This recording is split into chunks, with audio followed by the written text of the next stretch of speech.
नित्य स्वामी दर्शन 10 नोव्हेंबर. श्री गणेशाय नमः. श्री गुरुदेव दत्त.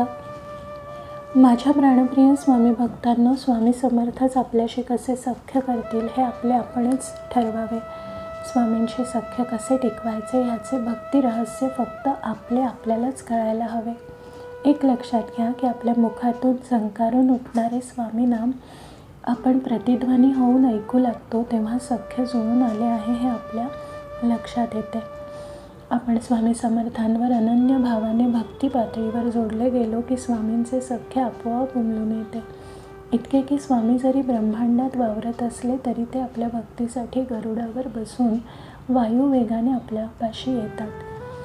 स्वामींचे आपल्या सर्वच भक्तांना एकच सांगणे आहे की ज्या उत्कटतेने तुम्ही माझी भक्ती करता, स्वतःला पूर्णपणे विसरून माझ्याशी एकरूप होता, त्यावर माझे सख्य अवलंबून असते.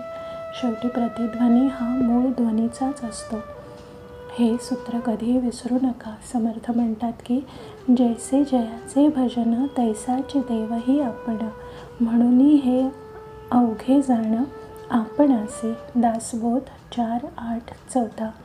एक लक्षात घ्या की जसे आपले स्वामी स्मरण उत्कट पातळीवर रंगेल, त्याच्यावर निस्सीम प्रेम जडेल, तसे स्वामी आपल्याला पावतील.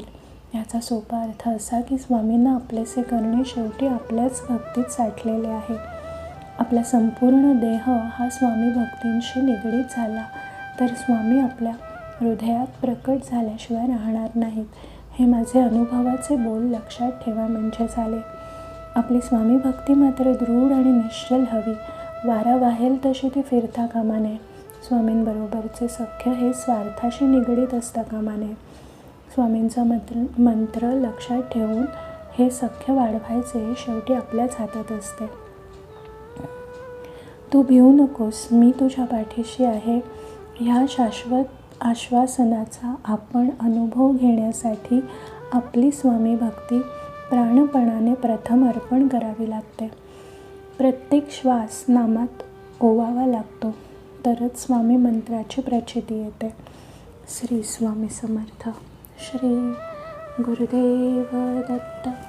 श्री गुरुदेव दत्त. श्री गुरुदेव दत्त.